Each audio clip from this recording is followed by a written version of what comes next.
The Agenda is powered by DART, Delaware's transit service, moving forward.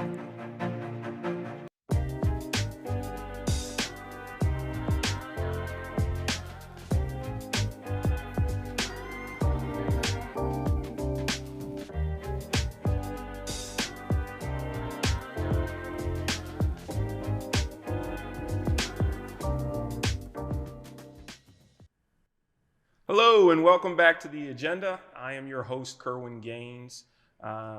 Thank you so much for tuning in this season. It's been great.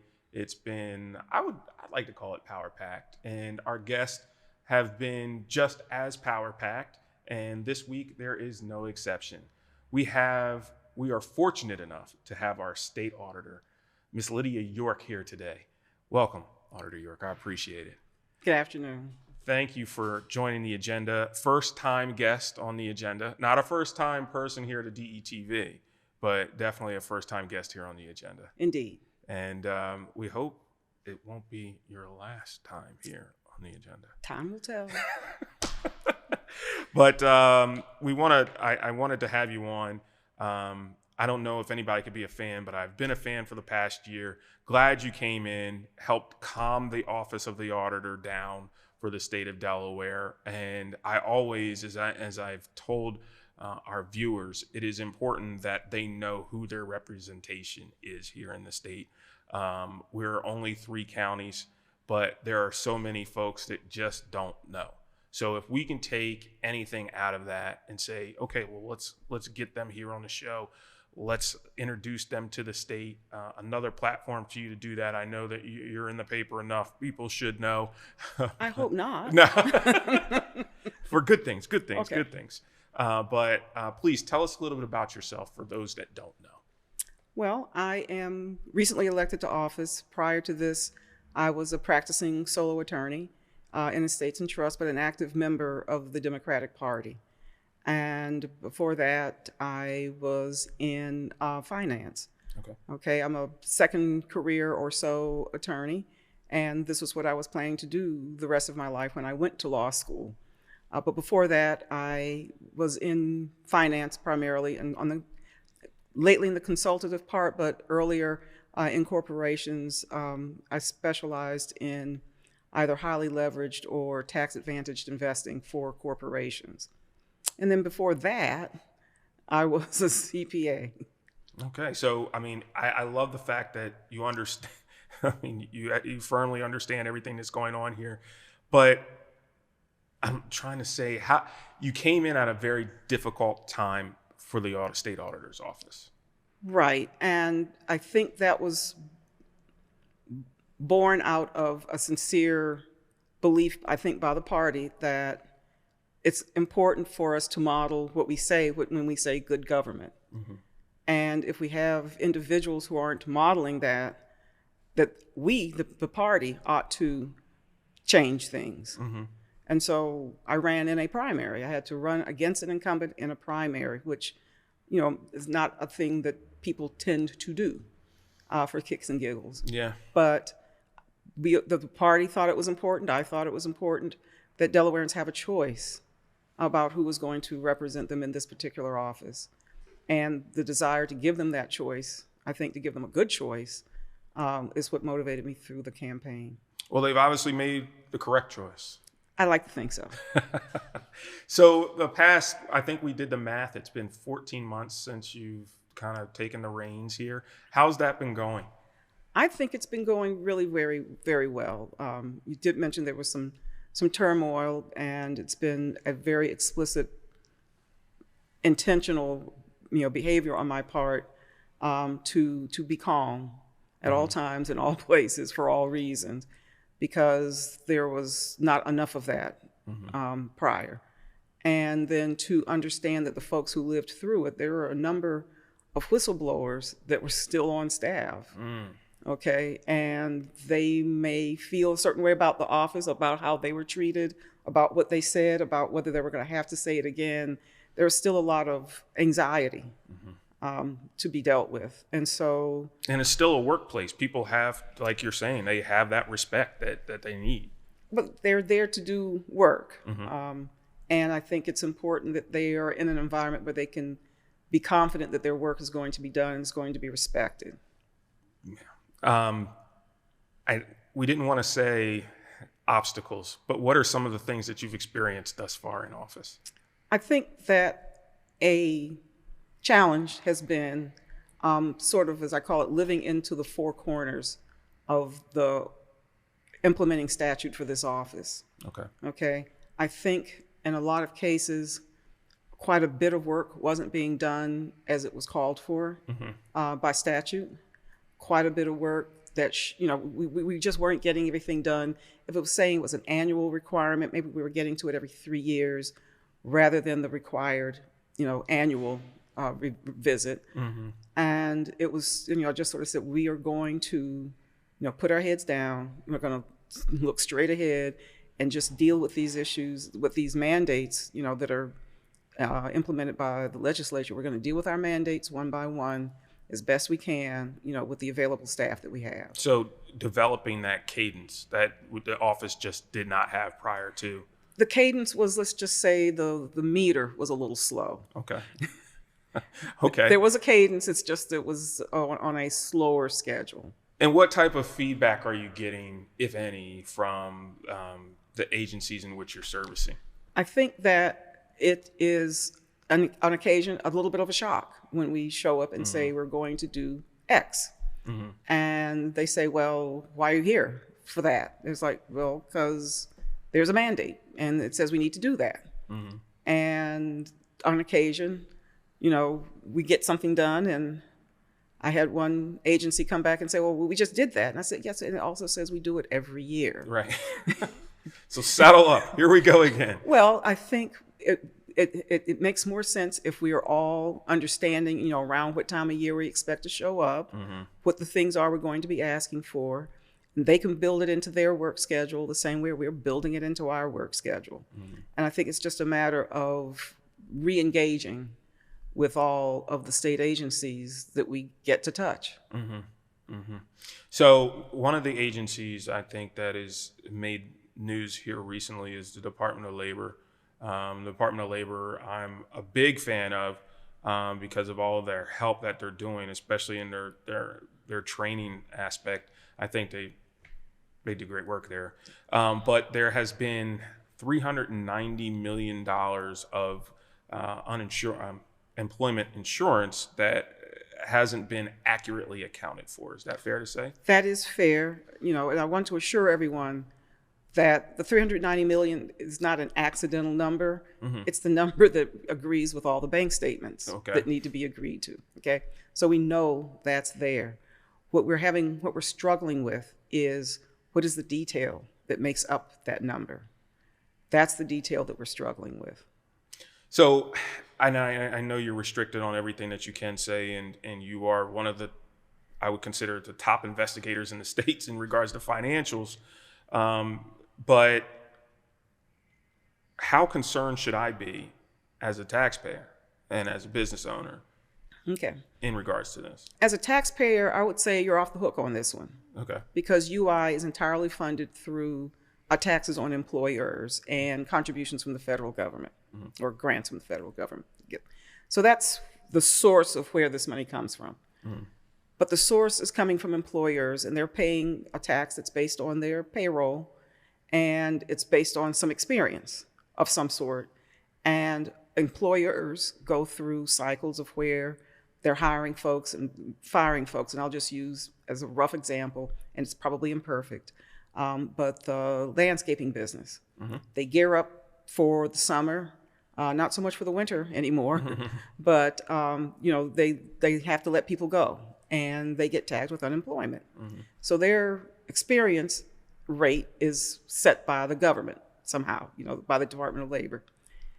But if their experience is different, either they're not hiring as many, or they're not laying off as often, or they're laying off more often, to the extent that the rate changes, employers may be overpaying into the system. Okay. And if we don't figure that out, then they're sitting there with the credit potentially, which I'm pretty sure most employers would feel like they be better handling that than the state. So, and where did we go wrong as a state in regards to handling this? And I'm not pointing the dirty end of the stick at anyone, but what can we do to prevent this from happening again? Okay, so to be sure, the Department of Labor is working diligently at addressing most of these issues. The primary issue was the system that they use to account for all of this, okay? I think I've been fairly quoted as saying we took an older system that was creaky and groaning, and then we broke it.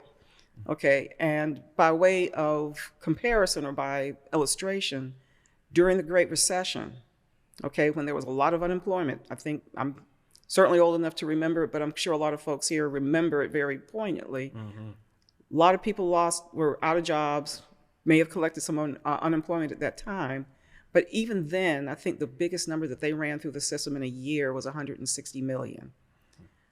Contrasted with COVID. And that was almost 15 years ago. That's 15 years ago, so it's uninflated dollars.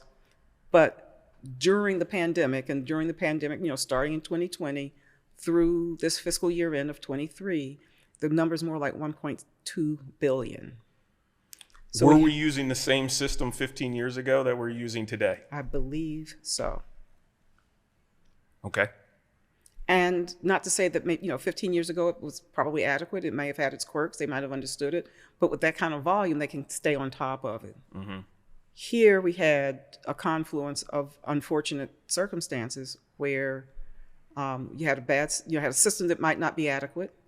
You have turnover in the management of who's keeping track of it. And you have this unprecedented volume.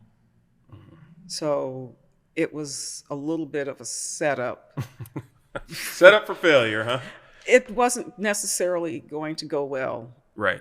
And because with it also came a mandate from the federal government, get it out. So a lot of states are struggling with unemployment issues. And so when you're saying get it out, you're talking about the speed in which the funds were distributed to the people. To the people, right. And those are people who needed them. I don't doubt most of that. Right. But a lot of other states were struggling with this as well. And so we're not alone in that regard.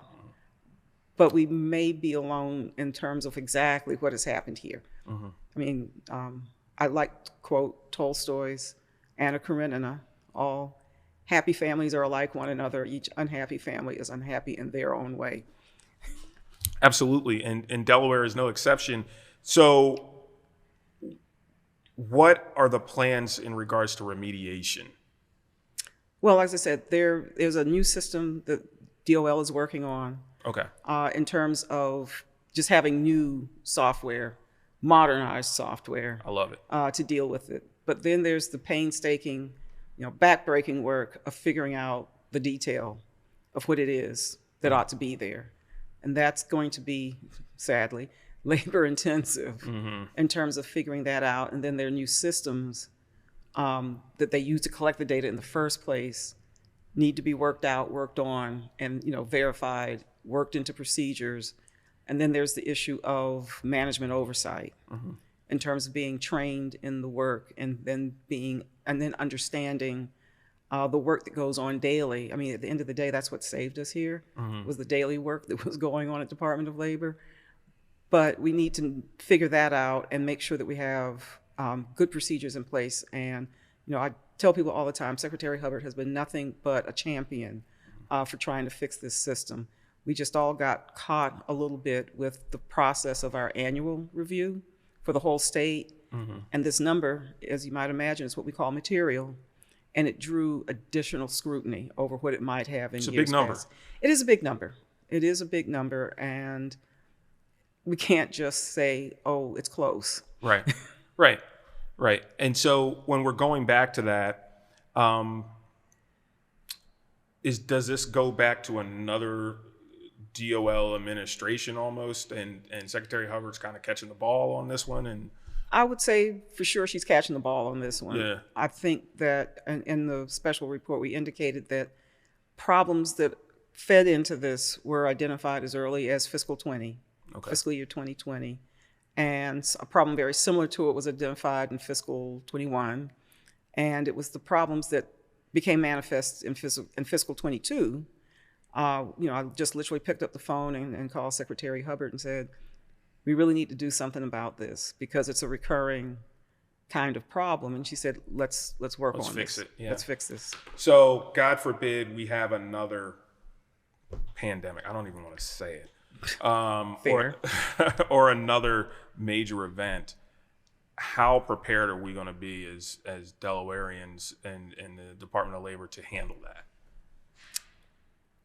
I believe that by the time we're done with this new project, with this modernization project, with the work that needs to go on to get us to the right place for fiscal 24, the look back to fiscal 23, we're in a much better place now than we were literally this time last year. Right, and we now have a better system in place, whether that be software or what have you, and whatever the application that the state is using in accounting for those funds moving forward, and one that can handle the volume. I think now that, once it's kind of like you can't be surprised twice about the same issue. Right. I don't think that they will handle a volume issue the same way they did last time. Okay. I think that's fair. Okay. I get it. So next year, this should all be wrapped up, would you say? 2024, 2025? My sincere goal with regard to fiscal 24, excuse me, is to actually complete it at the end of the calendar year, 24, so that the next governor, whoever that is, can start their administration with all of the housekeeping, basically, related to fiscal 24 is out of the way. It's not really fair to ask a new governor to sign what we call a representation letter to the outside vendor when they weren't there for it. Right. So this year, for fiscal 24, we intend to issue on time. I love it. I love it.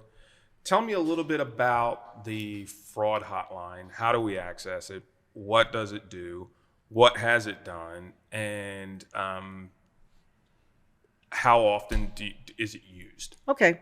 The fraud hotline, and forgive me, I don't know the number, but it's an 800 number. It's splashed all over the landing page on my website, but we'll get that for you.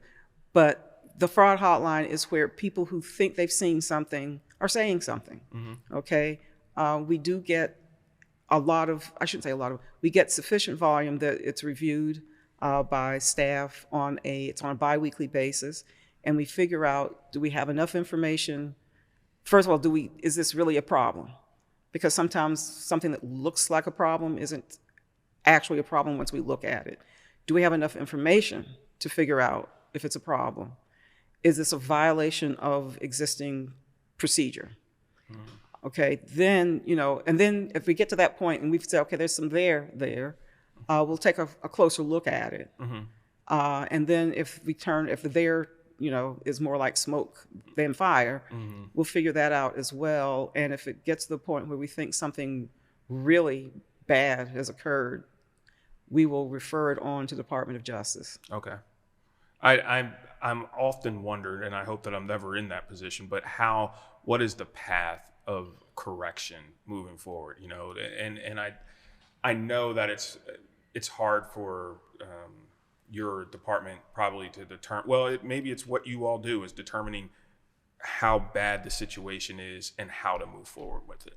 Well, generally speaking, what we're trying to do, and the message I'd like to send out, to the rest of the state government, is we were really here to help make things better for everybody, to be more transparent to the average taxpayer, to make things work for the average taxpayer. So that's what we're really here for. In terms of making things better, it's difficult, but it's a step-by-step process of figuring out what's the problem, why is it working, why isn't it working, what do we need to do to make it better, can they make it better, do they have the resources to make it better? Right. Okay, because it's easy to underinvest in a system when you think that you've got people, or vice versa. It's easier to underinvest in people when you think you've got a system. Right. In reality, truthfully, you need the right amount of both. So we talked about it's been 14 months. How are you doing with all this? I'm having a great time.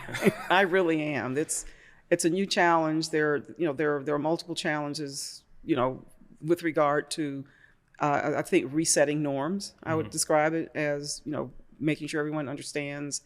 When I'm talking to other entities in state government, we are the government and we are here to help. Right. So, resetting that expectation, getting people to sort of understand there might be some stuff in the code that doesn't make as much sense now as it did when it was enacted. We need to identify that, prove it out that it's not adequate or not appropriate any longer, and then make that case directly to the legislature. I think that makes sense. So would you say the goals on your day one, you sat at your desk in Dover and you said, oh boy, okay, let me get to work. What were those goals that you set and have you accomplished them? Well, one of the goals I set, like I said, was the first things first, was to assure that the staff that was there, the hardworking, everyday staff folks, were A-okay, were going to be okay, or on the path to being okay, and that was something I wanted to protect. Okay, so that was sort of like, that was job one.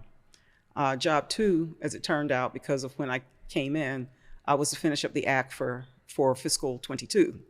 Okay, so I had to tell people, I said, this might be my first year as state auditor, but it's my second ACFR. Right. So it wasn't as if I was thoroughly and totally unfamiliar with what needed to happen there. The second, third thing, or not keeping count, I wanted to understand what was it that we were charged with doing. I knew that there were some mandates out there that we were charged with, but we actually did undertake the survey of the code to make sure we've picked up every instance where they said the auditor shall, or the auditor may, or the auditor ought to, words to that effect, throughout the code. That's when we came up with 41 mandates that are outside, or maybe not necessarily outside, but that are not necessarily in my code section. Okay, some of those mandates are. A lot of the work that we do, say, for example, with the Treasury Office, is in my code as well as theirs. But some of the other stuff that we have to do, and I use it as an example, is the Teacher of the Year Award. Okay. We're supposed to audit the Teacher of the Year Award and the Administrative Person of the Year Award as well. We're not quite sure why. We aren't exactly quite sure what we're supposed to do with it, but it's a mandate, right? And we're going to honor it because we're going to, as I'm an attorney at the end of the day, we're going to honor the code as it's written. Teacher of the Year. So 2025 is next year. Wow, time is. It is. We are, we are working on, very shortly, we'll be starting to work on fiscal 25 budget. Yes. Wow. What are some of the goals for next year? One of my standing goals is to increase the size of my staff. You mentioned that you now have 4 CPAs that are working in the office, right? That's correct. Wow. And we'd like to be a landing place for yet more of them. So if you're listening out here and you're a CPA and you're looking for stable employment. We've adopted the hybrid work schedule in our office because so much of our work is electronic in its first instance. And we can get to so much of it without having to go anywhere in particular when we do site visits. But we've adopted the hybrid work schedule. We work a solid 37 and a half hours a week. So like I said, for those CPAs that are out there interested, we don't pay as much. But you're not working 80 hours a week. Nope. Night and day. We don't do that. No. And I sometimes now forget that my vendors do. Yeah. They promised me something on a Friday afternoon and said, we'll have that to you Monday morning. And I was like, how are they going to do that? Oh, they're going to work the weekend.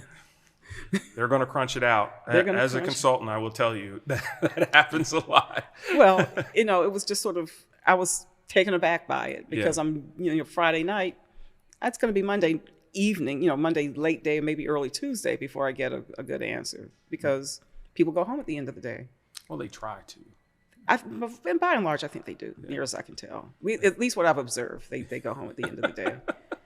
But let me rephrase, they leave the office at the end of the day. They're still working. They're still working. The emails continue to fly. They leave the office at the end of the day. But that's my my goal, and then to finish out all of our mandates, and then to start doing some of the work that I think folks think we ought to be doing in terms of engaging with other, And that's what I was going to say. How do you rebuild the confidence that the office may have lost?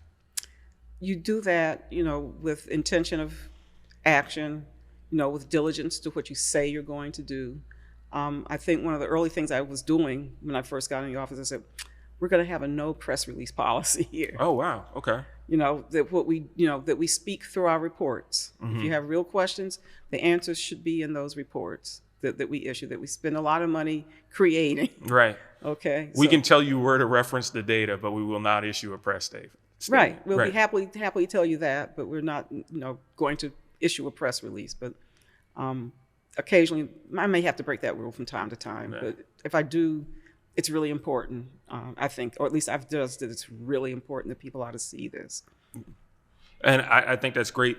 Getting that confidence back into that office, allowing you to do the good work that your office does without anything else. We're not respectfully, we're not out to take heads here. Okay. We're out to make the process better. Mm-hmm. And as long as you understand that that's what our real intention is, then I think we're going to be able to rebuild the confidence. I think that if we're not trying to improve, then we're gonna create problems. If we're not if we're not flexible enough to say that things might need to change, or we might need to go a different direction, or here's where we can do something better. And so that's what we're, in terms of rebuilding the confidence in this office, it needs to be done. We didn't get to where we got to all at once. Right. Or even in 4 years, to be honest. We're not going to solve it all at once. We can't solve it all at Right. once. So we're going to take the steps we think that would set us on a path toward, as I said, I use the word atrophy from time to time. It's like, because like I said, it didn't happen all at once. We're going to have to take the steps to affirmatively undo the things we stopped doing. Right. Right. To redo the things we stopped doing. Right. And just step out there and say, okay, here's where we found, yes, you're going to call it a problem. Here's, sometimes it might rise to the level of mismanagement. We don't know that, but if we don't ask, we're not going to ever be able to fix that. Auditor York, it's been a pleasure having you on the show. Well, thank you very much. I've had a great time this evening. We appreciate it. Thank you for instilling confidence back into that office. We hope to have you as a guest again here sooner than later. Okay. And we appreciate it. And we appreciate you, everyone at home, for taking the time to talk to us. As promised this season on the agenda, we're bringing you real issues that affect you. And we look forward to seeing you right here next week on the agenda.